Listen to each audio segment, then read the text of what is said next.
Where that came from. So we're trying to get down this history, and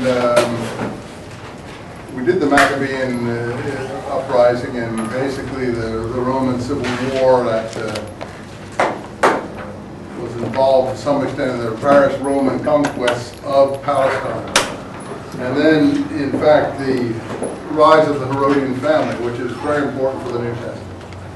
You know, all the New Testament episodes, if you're familiar with the various presentations, make it clear that Jesus' birth has something to do with one of the Herods, you know, either, or another version of the birth that another version of the birth is that one of the emperors is doing a census. So it has both to do with the Roman Empire on the one hand in Luke, and in Matthew, the other story of his birth, Herod wanting to kill all the Jewish children or some such idea of that kind. Not documented, by the way, in Josephus. So it's good to know who these people were and who the Pharisees to some extent were and how these groups came into existence and so on. So after the fallout around, when was the first Roman conquest of Jerusalem? Did you get that out of your notes? 63 BC. Pretty close. 66. No, 63. That's the, you're thinking of 66 as the war against Rome. 63 BC is when Pompey, or Pompey as he's I think pronounced actually in Latin, stormed Jerusalem. And Pompey, as you may recall, was one of Caesar's triumvirs, the triumvirate. Caesar, Pompey, and Caesar at the west, Pompey the east, and someone in the middle, Lepidus, I think his name was. That would be the 70-60 BC period, and Pompey took Jerusalem. Now, in that process, Herod's family began to rise.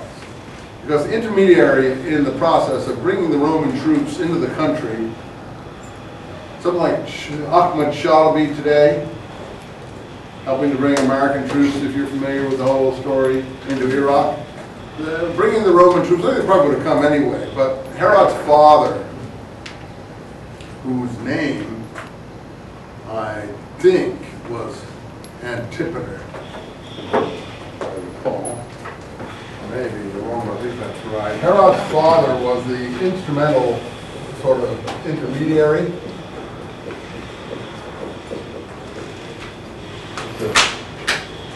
If any of these things work. No sense keeping these things if they don't work.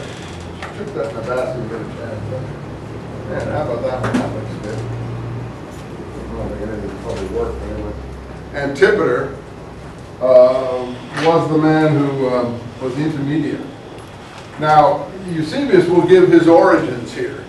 And if you've been reading Eusebius, he claims that Herod and his father were what origin? Greek and Arab, Greco-Arabs. This is not a Hebrew family. And that's what is missed by everybody who does the history of this period, and it's the first thing that undermines the presentation of the Gospels. Because Herod is being portrayed as a representative Jewish king, as you all know, even I'm sure in the Mel Gibson movie, which I will not see on principle. But the point is that only if I wanted to learn how to exploit the public would I see that movie, and I might want to see it for that reason, because it's always good to learn how to exploit the religious beliefs of the public and to make them more lurid than they actually are. Even if you got inspiration from that movie, it's something that I really feel is, knowing the historical format of what he's doing there is not watchable for a serious student. It is maybe watchable for someone who wants religious ecstasy or excitement. And it's not what I'm after. You may be, and that's fine. There's nothing wrong. That's what makes democracy. Anyway, to go back to the issue of Herod, that is the most serious flaw of people's knowledge of this period. Herod is presented as a, basically, I would say, paradigmatic Jewish king. That he's a Jew, and he's a king of the Jews, and in some sense he's rightfully there, and his family is rightfully there, and maybe now people don't love him or his family, but he's representative of Jewish interests and so on, and therefore things that he does wrong can be blamed on Jews. Well, it's just total, that's right from the start, total preposterous. You know, it's just like idiot history. People who don't do history and don't know history and are only interested in superficial approaches. Right from the get-go, Herod is a Greco-Arab.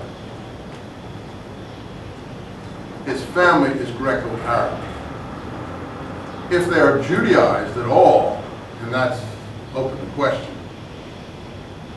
it's a superficial, surface sort of Judaization in order to ingratiate themselves to some extent, which they never succeeded in doing, with the population under whom or over which they were put in control. Now, how did they get control? They parlayed a Roman governorship into a dynasty. In other words, they were Roman civil servants. How did they get to be Roman civil servants? By the services rendered here that we're witnessing here now, of bringing the Roman army and facilitating its entrance into the country.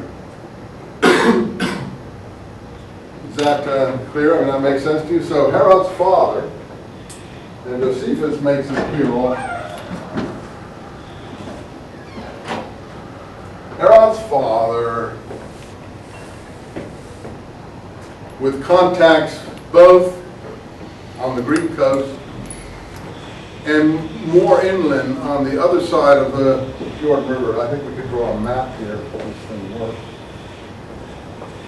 It is working. Okay, so they came from here. We know where Gaza is. They came from around Gaza.